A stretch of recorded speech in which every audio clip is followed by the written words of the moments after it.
Welcome back and many thanks for staying with us on the #1 breakfast show, Morning at NTV, with me, Romeo Busiku. We are getting into a very contentious conversation on the electoral period. So we do know that on NRM's Liberation Day, President Yoweri Museveni did extend an olive branch to the opposition, offering dialogue to members of the opposition. But then days later, we saw the same president, the NRM chairman, come out to dispute that, saying he did not offer any dialogue of any sort and he does not need any mediator for him to mediate between him and the opposition. He says they know his address, he knows their addresses. If he wants to talk to them, he can just go there straight. So we want to know, is there going to be any dialogue or not? Or are we back to those days when Besigye and Yoweri Museveni were at loggerheads? The Besigye stalemate, you remember that. Also, we do know that the National Unity Platform former presidential candidate Robert Kyagulanyi told his new MPs not to work with President Yoweri Museveni, taking us back to that Besigye gridlock. But I do have Ambassador Henry Maiga. He is the deputy head of mission to China. I also do have a former presidential candidate, that is Joseph Kabuleta. He did poll some 45,424 votes in this just concluded presidential election, but he says it was a sham himself. Very good morning, gentlemen. Good morning. Morning. Ambassador Maiga, let's kickstart with that mixed message on dialogue. What exactly is the messaging coming on from the NRM top echelon? Well, the first one is that I've actually been transferred from China. I'm now based in UAE, Abu Dhabi, as deputy head of mission. So the Chinese connection, it is gone now. It belongs to the past because I'm in a new destination. And there are lots of opportunities, of course. Because I tried to get a hold of you those weeks during the campaign period, but you were, up and about trying to handle a few things. Absolutely. Yeah, but the important question that you're raising about what the president said, you remember it had been provoked by a section of religious leaders that there is need to have dialogue and so on and so forth. And I think there was also some kind of an indication that those very religious leaders wanted to probably offer a level of mediation between the two sides, the government side and also the opposition. And the president was responding actually to that. But of course, Ugandans also remember that in his speech after victory, on his part, he indicated that he's always willing to engage with the opposition in this country, which in my nature which in my view has been his nature for a very, very long time. Because how else, for instance, would he have people in his government who have been in the opposition or are still in the opposition but working together with the President Yoweri Museveni's government? So really, I don't see that unwillingness or the lack of political will to engage with the opposition in this country for as long as there are principled discussions rather than really getting involved in things that are outside those political discussions. But this has been his nature, as far as I remember. We can go back into the history. When he took over government in 1986, there were people, for instance, who he engaged from the rebel groups. Some of them were based in West Nile. I'm not going to go into the names of those rebel groups that existed then. And he engaged them, and that's why you see Moses Sali part of this government. Indeed. But also, you can look, for instance, at Teso region, where the UPA was operational, and Musa Chweru, as a result of those discussions and reconciliation and all this kind of stuff. So he's part of this government. So it has been the nature of President Yoweri Museveni to engage with the opposition. I don't want to mention those individuals who he actually mentioned from the former families of the former heads of state who have been incorporated or who are actually working with the government. So I think we also have to come to a point as Ugandans and recognize that when we disagree politically, it is not actually enmity. We can still work together for the betterment of the country. Now, I see quite a number of elements, especially from the opposition. Okay, we may have also some extremists in the NRM administration who probably don't think in terms of having these kinds of discussions. But you see, the extremism on the part of the opposition, and I'm seeing these elements, there are quite a number, who think that there is, discussions are useless and so on and so forth. You see, the moment discussions cease between the government and the opposition, is where actually war can begin. And all sorts of undesirable things for the country begin. So it has been the nature of President Yoweri Museveni to engage with those who he disagrees or those who actually disagree with him. Speaking of the opposition, the Forum for Democratic Change is willing to work with you. We had from the FDC chairman, that is Mr. Waiswa Birigwa. He did mention that, you know what, as FDC, we are willing to listen to the president and work with him on these issues. But NUP is saying no way. We did talk to Makerere University's Mwambusi and Debesa, and he did say that what President Museveni is doing, refusing a mediator, he wants to inculcate this dialogue into his own program for the opposition to work on President Museveni's program, not the other way. Very. You see, Mwambusha is an academic. You know, politics is very interesting. I remember one time, a professor from Makerere University who actually was appointed to the cabinet of President Yoweri Museveni. And he brought a lot of theory, because practical things in politics sometimes actually differ from the theoretical things which are taught in lecture theaters. And that's where Mwambusha, I can understand him. That's where he's coming from. Otherwise, he himself and quite a couple of others from Makerere University actually formed a political party, which collapsed on it suffered a stillbirth, in other words, which collapsed just one day. You remember it was called the Free Movement. I think it was called the Free Movement, kind of. But it collapsed, it suffered a stillbirth. But you see, the important thing for us to note here is that, yes, the FDC is saying they're willing to have a discussion with the president, fine, that's okay. And in my view, I think displays a level of maturity. Now, NUP is very immature. And this is a group which hasn't tested the political waters for a very long time. Yes, they have made some little bit of mileage in terms of getting members of parliament and all these kinds of things. But you see, the level of maturity in NUP, I think, is much lesser in the FDC, because the FDC is a totally different animal, because they have tested the political waters for a very long time. And that's why I believe they want to have But it is the biggest opposition force right now. As we speak, they have the majority in parliament. You don't think they have mileage? Yes, sometimes yes, you can have a big political outfit in the country, but which is immature. That is also a possibility. It's a very big possibility that you can have actually a very big political unit, or a political kind of outfit, or a political party, but the membership are still immature, and they're trying to really grapple with how the politics of the country should run. And I want to believe that the FTC is much more. All right, let me also engage the former presidential candidate, Joseph Kabuleta. He's also a former journalist, and he's also a pastor. Yes, Joseph Kabuleta, I would like to know how you fared during the campaign trail, the whole electioneering period. What do you make of the elections? Were they a sham, free or fair? We can't have free and fair elections in this dispensation. There is absolutely no doubt about that. So the word free and fair and election in Uganda can never be put in the same sentence. It's just that simple. It was a sham of an election. You know, it's nothing I didn't know already, but I wanted to have an experiential knowledge of actually what elections are like. So I had so many, you know, people in different positions, just for information's sake. For instance, I was one of very few presidential candidates who actually had people at the National Study Center in Chambogo. Now, the rest of the people had been kicked out through small technicalities, COVID certificate, you know, and so on. And I'd anticipated that.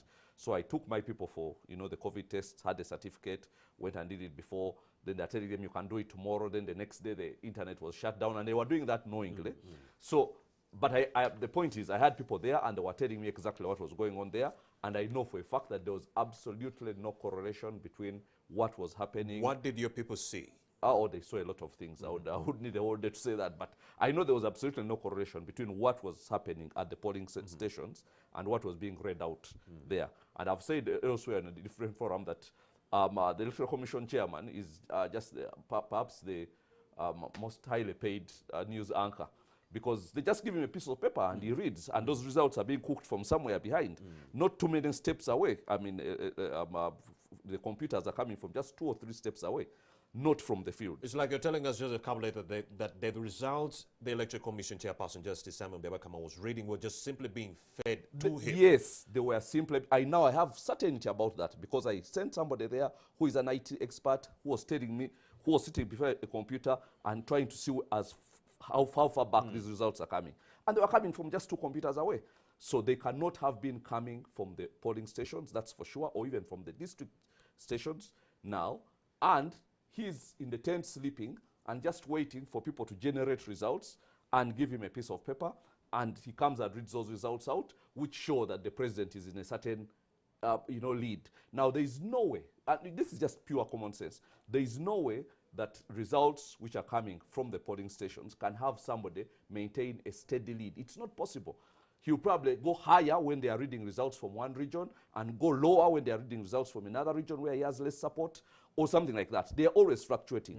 But here, it's only in Uganda where results coming from polling stations stay the same. Now, we've seen elections in Kenya where, for instance, Raila Odinga, when they are reading results from, Western Kenya, somehow he goes higher. Then when they go to Central, he goes lower, depending on who his opponent is, and there is a fluctuation. Yes. Now, that shows that actually those are proper results. You can't maintain something steady. Now, I suspected that, of course, but now I know it because I had somebody in there, actually 2 people in there, and there was not too many. There was just two observers from for myself. There was presidential candidate Mayambala, and there was one from NUP.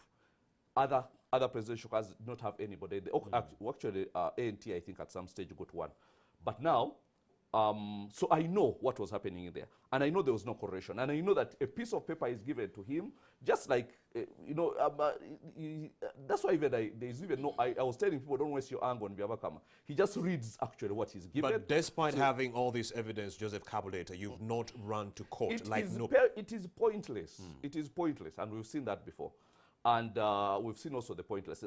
I would support anybody who actually takes that step of going to court and what, because, I really would want to support them, anybody from the opposition, from those who were declared losers. However, I myself will not take that step because I just wanted to know certain things about, because I know I was not going to be the winner in any case, even if it was free and fair. So maybe there are people who feel more aggrieved and would like to take that step, and I would actually support that step, support them all the way if they actually chose to take that step. Ambassador, cases of rigging, the Electoral Commission chairperson Simon Biabakama was simply reading results that were being fed to him. Allegations being made by Kabuleta. Well, that's a quite interesting thing. First of all, it's the nature of the opposition in this country, always to dispute defeat, because they attribute it to rigging. I mean, the history goes down to as far back as 1980, that elections have been rigged, and in my view, I think there was an improvement in terms of the conduct of this election, because you remember we didn't have these biometrics being used in this electoral process. For the very first time, we are now using them on the 14th of January. So it is the nature of the opposition in this country to always cry foul that they've been defeated. I mean, the defeat was... can I finish? Because Go ahead. when we interrupt each other, probably this discussion will not be Go fruitful. Because every other time there is a defeat of the opposition, definitely they are going to come out and say that this election has been rigged. I've been looking at the level of support for President Yoweri Museveni right from 2001. It has been steadily. I mean, it has been steady. It has been steady and almost constant. Somewhere about 64% up to something close to 70%. That has been the, apart from 2006, when the numbers actually went down to something like 54%. And that support of President Yoweri Museveni has been, so if that level of support has always been rigged, then I just don't understand what's going on. But of course, I mean, we talk about free and fair election. Of course, there is no free and fair election in the world. You remember what has been happening in the US recently. There because is they're no also free crying and all fair these kind of election things. in the world. You can't find that one. If you wanted to, you go to heaven. It's not here. It's not going to be there because, first of all, the point which I want to make here is that you have an incumbent. And that incumbent definitely will have an edge over you if you're not careful. You will have an edge over you. Of course, there are deviations from this fact because, I mean, you remember Trump has just been defeated in the US just a couple of months ago. And yes, that can happen. But you see, when you look at, but even Trump himself has actually been to courts and all this kind of crying this kind of And the so cases were thrown there out. can't be something, if you want that kind of thing to happen in this world, I think the best place for somebody should be in heaven. But rather, I think on the basis of exactly what has been happening in this country, all these years, all these elections that we've had, I think the support for President Yoweri Museveni has always been constant in the region of about 64% to about 70%. And of course, most of the spoiled votes are also, in a majority of cases, because most of the Museveni's support are actually in the rural areas. Most of the old people are supporters of President Yoweri Museveni. And therefore, these are probably semi-illiterate or something just near to that. And so when they go to vote, and when they go ticking these things that they tick, probably outside the box, and so a majority of the spoiled votes were President Yoweri Museveni. And this is not the first time this kind of thing has happened. Even in the past, it was the case. So the question of saying that the election has been rigged, that cry will always come. Even in 2026, it will be there. I want to predict it. I want to predict that even in 2026, there will be a cry from the opposition that the election has been rigged. So Mr. Mayor, nothing new. you did say that President Museveni's support has been steady, but we saw that the Buganda region, which he has enjoyed support in, actually shunned him this time round. Luwero, 70% of the voters chose Noop's Robert Chagulanyi, and the whole central region, we saw him sweep most of the seats. So we want to know, on this case, was it really rigging that forced President Museveni to lose in the central region, and then he won in the rest of in the other areas? We want to make sense of this. Because when we were entering this election, he said opposition is planning to rig, and then he loses the central region. It is very interesting, because the statement which was released yesterday by the Electoral Commission was saying that actually most of the malpractices actually happened in Buganda. It is there, it is in black and white today in the newspapers. Yeah. So what does that mean? That most of actually the malpractices, and as far as this election is concerned, are actually concentrated in Buganda. That's point number one. Point number two, yes, the people in Buganda chose to vote otherwise, and that is their democratic right. That is their democratic right. They did it. But then President Yoweri Museveni gained elsewhere. He performed so well in the west. He performed so well in the north. Performed in the biggest part of the eastern Uganda, actually performed also very well, and that put together gave him a comfortable majority. So, but of course there are issues in Buganda which probably in the subsequent years after this election are going to be put right by the government, and therefore probably in 2026 there will be an improvement of the performance of the NRM. Joseph Kabuleta, many political experts are, trying to make sense of this situation. If President Museveni did rig this election, how come he did not rig the central region and it went to the National Unity Platform Party? No, that's actually a very, I heard that sort of logic all sorts of places, but in honesty, it's very simplistic. It's like I steal 100,000 of yours, and I say, if I stole, why did I steal 1 million? I mean, the thing is, I stole. So the whole idea of, and I've heard that even when there was a disputed election in Kenya, a very disputed election, when the president went there, the swearing again, I think, of Mwai Kibaki, and said that if he cheated this election, why didn't he cheat the other? That's not the point. He just needs to cheat enough to go past 50%. And that question should never again arise.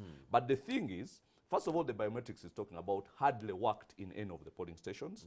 That's for sure. Secondly, if there is a true correlation between what happened at the polling stations and why does it take 2 weeks for the Electoral Commission to just put up how the polling stations were? Because we have DRA forms and we want to compare what came out of there from our agents with what actually the Electoral Commission puts out there. And you believe the 2 weeks gave them time to cook up these results? That's exactly what they are doing. I mean, who takes 2 weeks in this digital age to go and put up results? It doesn't happen like that, because I know they work their way from a percentage for the president, which was supposed to be in the 50s. Actually, the reason, the 60s, perhaps at 60, 61, the reason it came down to 50s is because they were overwhelmed by the extent of NUP support in central Uganda. But otherwise, it was supposed to be there. And they work there, and you can tell it because all their agents and even all the fake opinion polls and what give him the same number, then you know that's the target. Now, what happens is they read results that are that, and then they work their way backwards. It's almost like somebody corrupt, stealing money, and then going through the process of accountability. Now, what we are seeing in these 2 weeks before they actually put out the results there is they're trying to do accountability and trying to, play around with figures to see how actually the president got that percentage and how his biggest rival got the percentage he did. So otherwise, it would have been so simple. You have results which you read out on Saturday, almost 2 weeks ago. Just put those results out there. Put them out there. Let us compare with the DRA forms. Now, why is that a problem? Unless there is a lot of cooking going on behind the scenes. So it's very obvious there is cooking, and very obvious they start from a result and then work their way backwards. Now, I'm sure there is a lot of people, analysts at Electoral Commission doing a lot of work to try and make sure they put all these figures in line in a way that they can come out and put them out there and they are believable. But you see, it's going to be very difficult because people. And now they have been arresting people with DRA forms. They have been stopping people from getting DRA forms. I failed to get so many DRA forms because they deliberately took so long even where I had agents, and I didn't have agents in all polling stations, but I just wanted to know certain things. So they took so long to count, then it was coming to 9, and then police patrol was passing, and they were saying, curfew, make sure you're home before 9. So all my agents said, no, we are not going to get beaten here because of a DRR form. So all of them walked away. So you believe that's when the malpractice began? And there was a lot of malpractice, and it began, and they were all, okay, it's just one of the so many ways. There were so many malpractices, and the truth is, it's a very organized system from the bottom up that gets Museveni his apparent victories. And it starts right from the polling stations. I go to my polling, in the morning, my agent told me that the box at my polling station was open. When they got there, and that's just one, and there were so many which were open. Then aside from that, when the ballots are counted, they are taken to the district tally centers. That's where there are RDCs, where all the 3 days before the election appointed or reshuffled for that purpose, for purposes of election. There are DSOs, there are what, all sorts of people who are there, who manage the results and manage what goes to the Electoral Commission. Now, I tried with a lot of, there was a lot of attempt from myself to try and get people inside the district form, the district tally centers. But somehow they were all caught offside over one technicality or another. One was threatened with being locked up, we can detain you, and so on. So somehow I didn't happen to know what happens inside there. But I know that that's where the results are cooked. That's where all the functionaries of the state are. And then they cook a few things there just to maintain the NRM majority in parliament and so on, and get rid of certain people whom they don't want. Of course, a lot of people are late to pass in that who were actually voted. Then you go, then it goes up to the National Tally Center, then they start, doing all this. So it's a very, they've had 35 years to practice this, honestly. So the system is so well oiled from bottom down that even the observers who came from abroad were there at the National Tally Center. And you have to understand the way things are done in Uganda, or you have to have somebody who actually is, looking beyond what is being given there. And playing some IT stuff to know that these results are not coming. First of all, to know that there is no internet in this place. Okay? So how are results coming in? Number two. They have their own independent system. That's what Simon Bebakama was saying. Now, here is the thing. Now, this person checks, and the results are actually coming from 2 computers away. And anybody who is that knows that you can check the trail of where things are coming from. So 2 computers away, then it comes and it's here. Okay, and now the people who are sitting there, who are agents, we are not getting any other information apart from what Bebakama was reading. So it was pointless, apart from just looking there and spying, and then realizing that, who was running the show, and there are all these SFC people and so on. So the truth is, you cannot have a free and fair election in this dispensation. I knew that before. But now I know it experientially. Joseph Kabuleta, there's another contentious issue. According to the Electoral Commission chairperson, Simon Bebakama, he says 10.7 million people voted. But out of those, the valid votes were 10.3 million. So meaning 8 million voters did not show up to the polls. Are you part of the people who believe, like the National Unity Platform Party, who believe that more voters might have showed up to the polling stations, but those votes were never counted, the 8 million votes? Number one, yes, I believe that. Number two, there were more. How can you have an election where we went into the cycle and they had apparently closed registration for voting, and there was 17 million voters. And then by the time we got to the election, there was 18.1 million voters. When we started, there was 33,000 polling stations. When we finished, there was 34,600. Now, how is that even possible that we have an extra 1,600 points? And you think that can be a free and fair election? Where did those polling stations show up from? What? Because all the mapping had been done. And even when I was looking for agents, I had 33,000 in my head. Then suddenly it's 34,600. And even just a few days before the election, it was actually 34,300. Then an extra 300 showed up from somewhere, polling stations. Now, how? And yet actually, in the central region, the polling stations were being reduced. But somehow across the country, and yet most of the voters are here, yet somewhere across the country, the polling stations were being increased by 1,600. How is that even possible? So there's something very wrong with this. Number of voters, we knew those 17 million. That's the number we're looking at. Then they have increased. So there is everything wrong with this election, and they know it.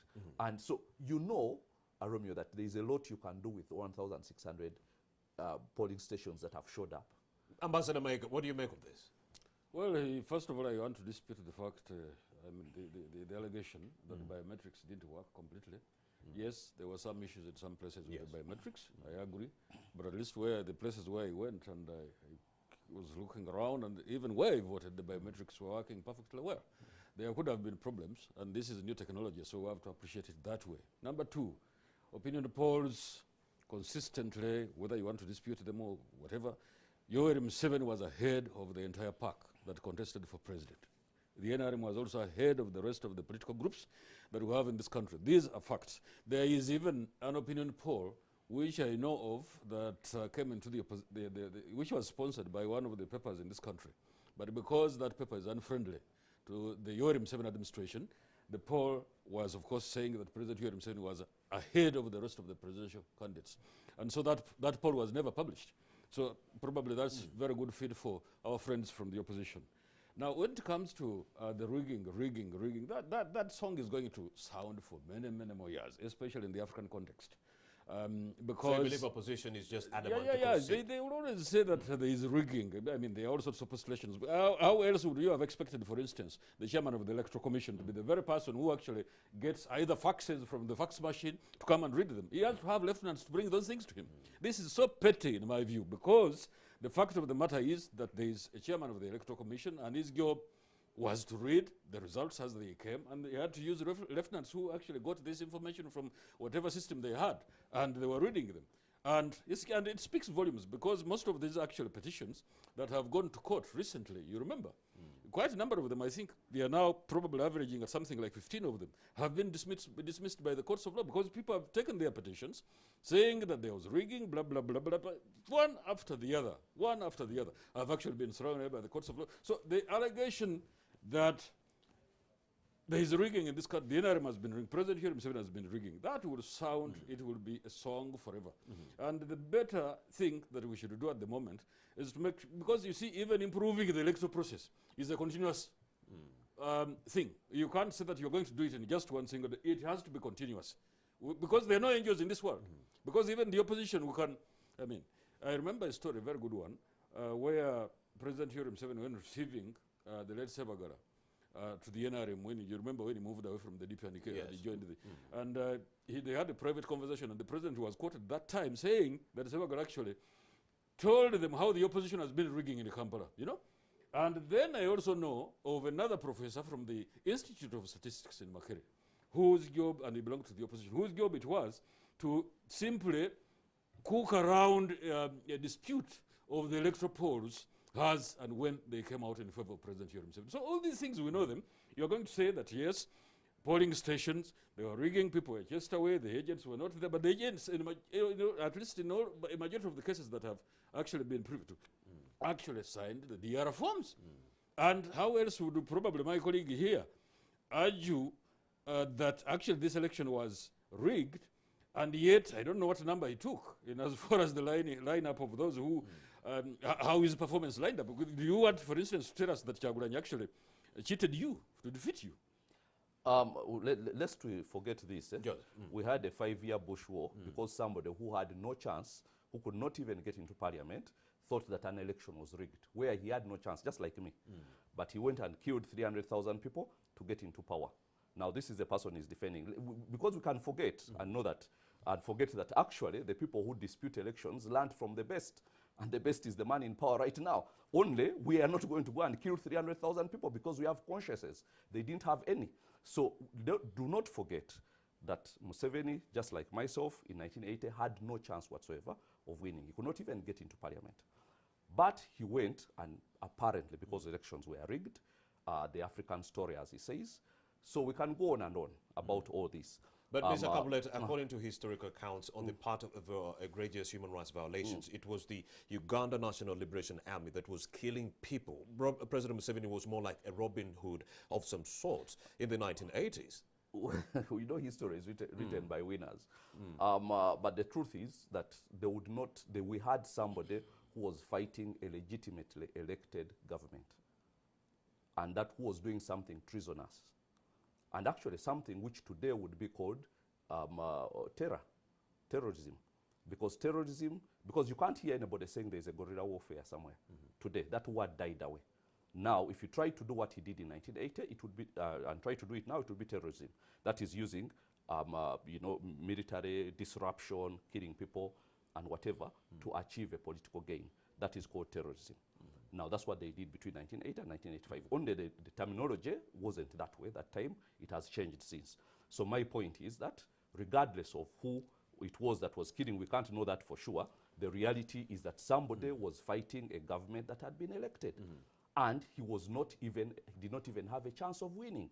Just like he said, what position was I? So what position was Museveni in 1980 when he went and killed and caused the death of, let me put it that way, politically correct, caused the death of 300,000 people trying to get into power. So this is immaterial. And you see, these are the kind of cheap arguments that we get from people because, you know, they have this system and they can come here and talk from a position of, you know, of authority because, you know, they have all these positions and so on. But the reality is that we have to think about the democracy of this country because we are bringing our children into this country. And we have to think beyond Museveni. We have to think that there has to come a time when actually elections are free and fair. We have to think that we cannot, and the thing you are bringing about dialogue, and what you know, who was it? The professor said. Mambusia. That you see what he wants, what he talks about dialogue. Playing to Museveni's program. What kind of dialogue is that where there is no mediation? That's not dialogue. That's that is subjugation. In a dialogue, you have a mediator who will bring Kabuleta's opinion and then the FDC's opinion, or President Museveni's opinion, and then you come to a resolution. But without a mediator, it will be President Museveni offering his suggestions, and you have to buy into them. Exactly. He will be co-opting you into his system and telling you, I can give you. And you don't think it's right? That is not mediation. That is not even olive branch. Because even if you had a problem with your wife, supposing you're married, okay, if I did have a problem, there has to be a you know, somebody to come and say, what was the problem? What did he do? What did she do? Okay, you people agree and so on. So it is just co-opting them into his system and telling them, I can give you jobs and, you know, so on and so forth, which is what he has reduced Ugandan politics to. And it's subjugation, really, when he says olive branch. And then he says that the word, he just wants them to come and take lectures from him. And then after taking lectures, they say, okay, accept that now you're vanquished. So have you accepted? Now I'm giving you ambassador to here. I'm giving you RDC here. I'm giving you what and what. That's what he calls mediation. But mediation has got to be based on the democracy of this country. Where do we go hereafter? Are we going to actually ever have a democracy? Are we going to actually respect the will of the people? Are we going to be in a position where people can have confidence in the elections? Okay? Why are we going to continue having a system where the Electoral Commission is completely under the president, and even if it has the name of independent, and, you know, laws are changed, you know, as we go on. Yes. You know, every minute there's a different law, every minute there's a different law, as and when the president has a whim. So how can that even be a democracy? So if there is any mediation, it has got to be about how much power has to be surrendered by the presidency, which of course he's not going to do, but it has to be in that direction. How much power can you surrender? So get yourself out of the electoral system. Get yourself out of the court systems so that people can know if I'm defeated in an independent election and I go to an independent court and they rule against me, then I have exhausted all the means that there is. But in independence, not in a system where people feel that there is the overbearing arm of the executive on every single institution in the country. Every single one of them, everyone knows that they have this overbearing arm over them. And take an example of what I had you saying here before, and of course I had read it before when I was waiting to come in here, about how we need all the schools across the country, new schools are starting in February. But now the president says, no, 3 more months. He just, what's the difference from Amini who said, I dreamt that I should chase away Indians? There's no difference. Actually, because it was John Chrysostom Muyingo, the Minister of State for Higher Education, who made this suggestion because of the skyrocketing number of COVID-19 cases. That is the whole point. Even the thing about certain, not campaigning in Kampala and what, they just use certain people to go and spread it. But we know where it comes from. Okay? Because previously, his wife, who is the Minister of Education, was giving different dates. And schools were preparing accordingly. Then he comes and says, cancels them at a whim. Okay? Now, everybody, he said it himself that schools should start in February. Okay? And now we have to know that even in places where there have been real big numbers of COVID deaths, schools started. In Europe, schools started in the fall. And there actually hasn't been any increase in the number of COVID cases. Actually, there has been. No, we are there talking hasn't. about millions of cases. No, that have I'm talking increased about in as a Europe. result. Listen, I'm talking about as a result of school. You go and read it. As a result of school opening, because first of all, the young school-going children are the most, the least affected, so to speak. Yes. The least likely to die from COVID. And as a result of school opening, there has been very actually negligible increase in COVID cases. There have been increase in COVID cases generally, but none of them that have been attributed to the opening of schools. So that's what I'm saying before he starts laughing cynically when he doesn't even understand what I'm saying. So the whole point is we have to understand that people, the whole socio-economic structure of the country is being destroyed of a sickness that is not even going to kill the number of people that malaria kills, that die of poverty, that die giving birth, that die. So we have to get our country back. There are so many things that are already, so he can come up with a whim and say, no campaigning in Kampala or in Luwero or in Jida because of COVID. Who knows? Ambassador Maiga, it was President Museveni who was in charge of the Electoral Commission, allegations by Joseph Kabuleta. Not allegations. What do you make of that? Well, unless we have a problem with the comprehension, there is an electoral commission which is headed by Garakama. If there is a problem of comprehension, that's a totally different matter. But I just wanted to go to the population census in 1980, which put the numbers in Ruwero at almost 500,000. So it is not true, and it has been peddled actually as a lie by the opposition in this country for a very long time, that 300,000 people were killed in Ruwero. That is not true. Because the population, if they had killed 300,000, then the whole of Ruwero would be empty. There would be no people at all. No. You will have your chance. You will have your chance.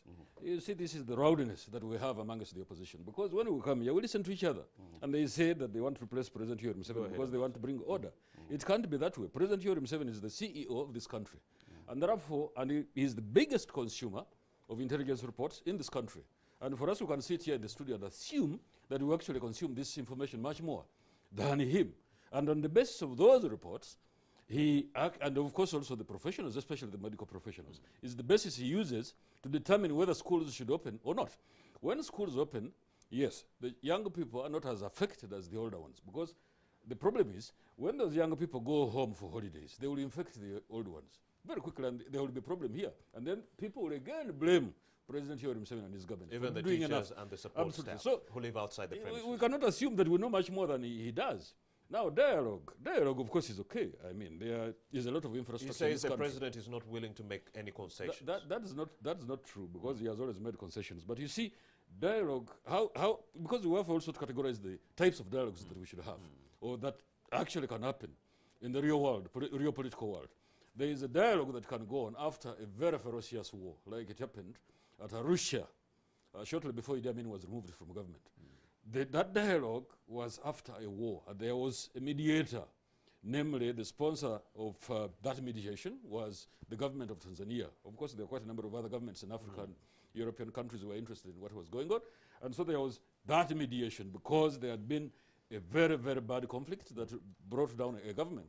That one I can understand. But you see, in the absence of that, if we say that we now want a mediation because there is opposition, there is government, there is President Yoweri Museveni and this NRM, and then the opposition in this country, we want dialogue. Have we been fighting? That is the fundamental question I have to ask. And secondly, if we must dialogue, there is no problem.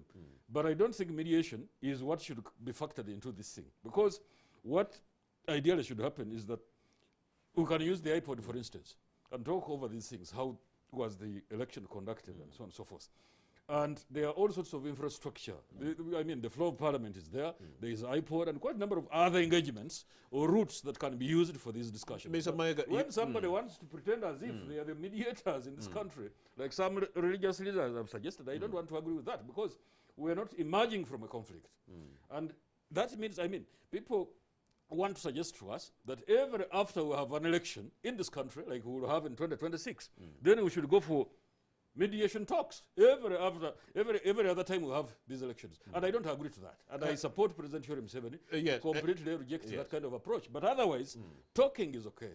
Because the moment we stop talking to each other, that will be the beginning of problems. You took us back to 1979 on that mediation between Ugandan rebels and Tanzania to take out Amin. But then I'll take you to 1985. There was another mediation after the fall of the Obote II government when General Tito Okello took over. There was a mediation on December 17th, 1985, yes, but then the rebels, that is the National Resistance Army rebels, refused to honor that mediation that called for a ceasefire. And on December 28th, yes, President Museveni and his group actually called for the attack on Kampala, which happened on January 26th. Precisely, that means you're agreeing with me.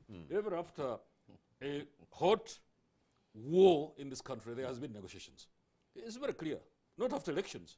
Who have just emerged from elections. So why should there be mediation? But talks or dialogue, that's okay in my view. What I'm not convinced about in this country is that every after we have had elections, we should go for mediation talks. No, because otherwise then we are putting probably, I don't know what, but it's not the correct thing we should do. That every after elections, we should go for mediation talks and then waste a lot of time instead of actually going to do real work on the ground to develop the country, produce, and even multiply opportunities for employment. There are so many things that we're supposed to do as a country rather than wasting time to say that there are mediation talks. No, I don't agree with that one because elections answer so many questions. Yes, they may not be 100% perfect, but that does not presuppose that because of those imperfections that we have in these elections, we should go for mediation talks, you know? And of course, mediation talks are extremely very difficult to administer and to conduct because first of all, you have to select who is going to do it because some groups may disagree that you're probably biased and all these kinds of things that we have seen. Sections of the religious leaders in this country siding with one group and openly campaigning for them, which is wrong. Of course, there are also religious groups in this, religious individuals in this country who have openly been campaigning for the NRM, which is wrong in my view also. But it was very clear in these last elections that a section of religious leaders were openly campaigning for one candidate. I'm not going to name names, which is wrong. But to go back to the mediation, I don't agree that ever after we have had elections in this country, we should waste our valuable time as a country to get a mediator. No. Joseph Kabuleta, during the campaigns, you ran on a campaign that was calling for financial liberation. Moving forward after the election, do you still have plans to move ahead with this campaign? Yes, first of all, let me answer this, something he said. The 300,000 people, the war wasn't fought in Luwero. It spread across the country. So the population of Luwero vis-a-vis the number of people killed is immaterial because it moved to Western Uganda. It came to Kampala. So many people died. And according to the literature I've been reading, there are more than 500,000 people who died during that war. Now, you see, I'd even given but at the hands of the Uganda National Liberation It doesn't matter. You don't know that for sure. But anyhow, there were so many people who died in and around Kampala. That's not Luwero. There are so many people who died in all the places. And I was of understanding age at that time, and I saw the amount of devastation that was done. So anyhow, I just wanted to correct that. The 300,000 is probably even a conservative estimate, as you've pointed out. But now the financial liberation message. I didn't enter this election as, you know, a do or die, that after that, now I'm going to disappear. No, I'm not. I am still around, and I still have every intention. Because let me tell you this. When you look at different countries that are around us, and I love to do this, you realize that there are countries in Africa that have had, you know, almost, they've turned democracy into some kind of hereditary system. And you have power passed on from one leader to his son and to the son thereafter. Countries like, you know, Togo, where you have the Nasing Base, or Gabon, where you have the, you know, Bongos, and so on. When you study those countries, you realize, and this is where Museveni wants to take us, where he passes it on from one, you know, and his people might deny, but it's the truth. Now, what those people do successfully, for instance, in the case of Gabon, is in spite of the nation's wealth, they managed to keep people very poor, which is what is happening in Uganda. Because Gabon, by 2015, 2016, they had a GDP per capita, GDP per capita of about 8,300. That puts dollars. That's 10 times better than Uganda. That puts them at the same level as Botswana, let's say. Yet Botswana, because of the democracy, thriving democracy, change of power, term limits, the standard of living is so much higher. Okay, but now Gabon, you have all that GDP per capita because they have a lot of oil, centralized within just a few people, and all the wealth, all this property in France and so on, and the rest of the people are poor. Now that's how, Omar Bongo dies as president, and his son takes over, and you realize that but the elections all through, and now there's a system, and like, now okay, fast forward without beating around the bush. It's like you're saying that the NRM and President Museveni are grooming Muhoozi Kainerugaba to take over after Museveni leaves. Let me finish. I'm going to answer that. But now you see, in all those countries, there are people like him, intellectuals, who go and make sure the system prevails because they have jobs, they can do this and do that, and they actually, bring a country down just because of jobs. And this is the selfish thinking that I see in a lot of NRM supporters, because we could also go down that road. Wait, it's not patriotism, but rather no, it is jobs. not. There is no patriotism in this, because we cannot be supporting somebody ruling a country for 40 years, okay, as if they are not leadership. We cannot be supporting people who are 70 and above, making decisions for the youngest population. One of the youngest populations in the world. We cannot be supporting what we see here, the number of joblessness and so on. But you see, it takes people like him, because for him, he's comfortable, his children are comfortable, so he builds, some kind of cocoon around himself in comfort, and believes that the rest of Uganda. Now, we could all go down that road, okay? But we think beyond that. I think beyond my own comfort. I think beyond the comfort of my own children. And I'm thinking about this nation. Where is this nation going? Do I want us to go down the road of Togo or some of those countries we see where it's passed on, from one leader to the other? Now, the current president is now grooming his son after taking over from his father. Where's the evidence, Kabuleta? Now, no, it is clear there now, and I don't need evidence. We just need sight. We are not in a court of law. I'm just giving my opinion, and we just need to see where it is going. And you've seen this. First of all, in most of these cases, the son is appointed in the army. Okay, there is nothing new that Museveni is doing. Just know that the son is appointed in the army. In most cases, appointed Minister of Defense, like it was in Gabon. Appointed Minister of Defense. As the father ages and begins to wear away, now he's in a position of strength.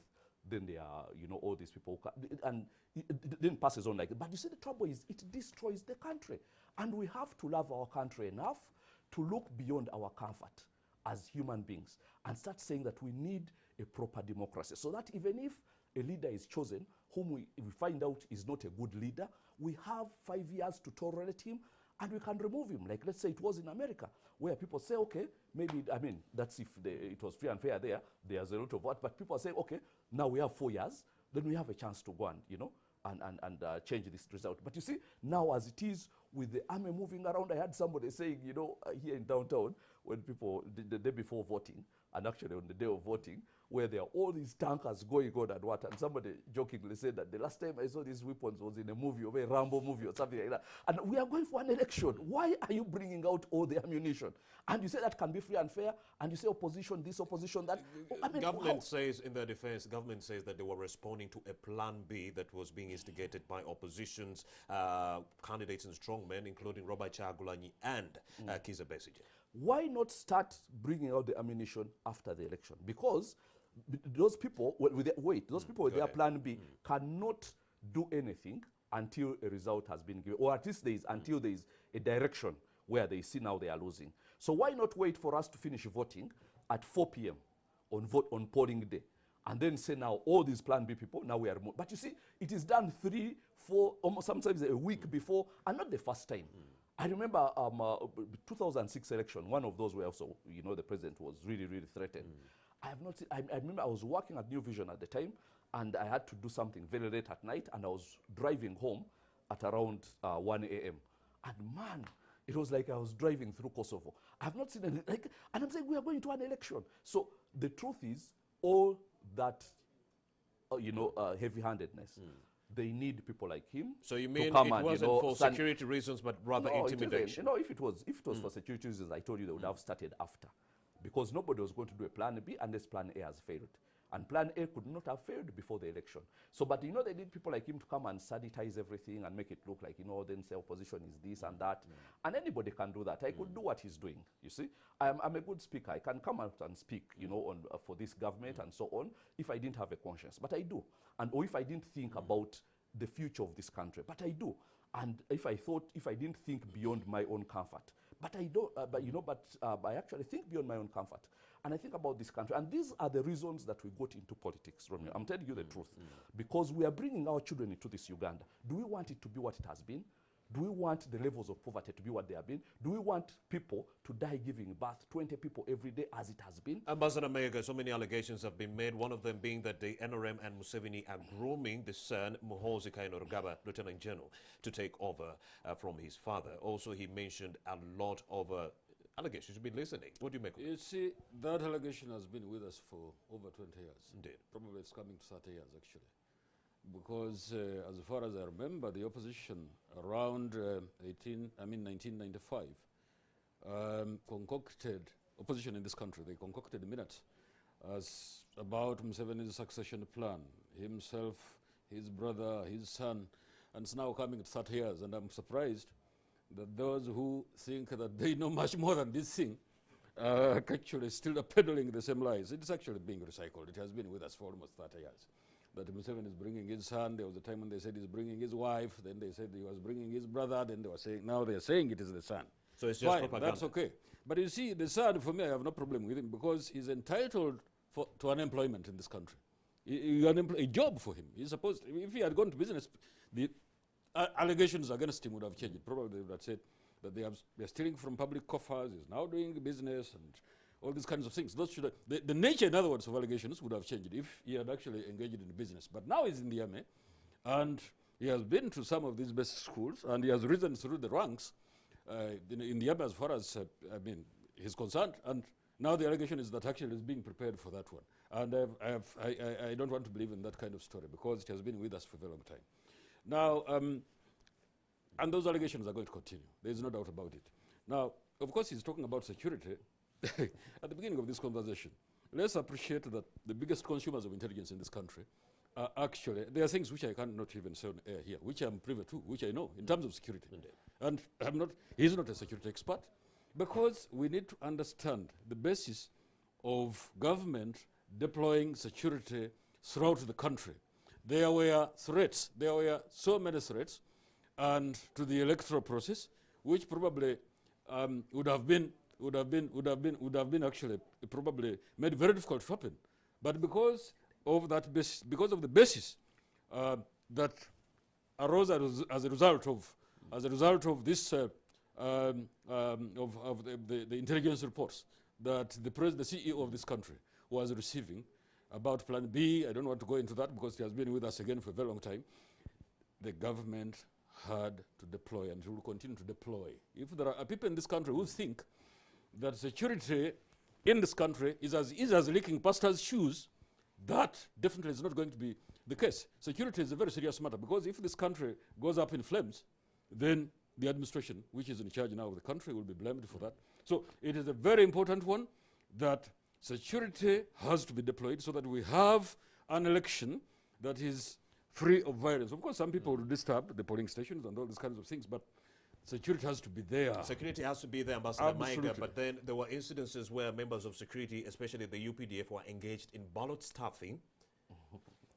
Minister of State for Water, Ronald Chibule, his guards confiscated electoral materials. And Mr. Msuku, what do you make of these cases? What has happened to the guards of Chibule? They were arrested. They were arrested, and they're going to answer for their crimes. So rule of law still exists. And quite a number of, there was also another case, I may tell you another one, which again involved soldiers in Rakai or Chotara, if you want. Where people went and they were grabbing ballot boxes and so on. And you see, in every system you will find extremists. There are always extremists. And since we're in a free world, although the opposition doesn't want to believe that we're in a free world, people will try as much as possible to do things which are unorthodox, and especially when it comes to elections, because there is so much at stake. And so somebody is going to get out of the way, and they do things which are completely illegal, completely illegitimate. Yeah? So those guards that we're talking about of Chibule have been arrested.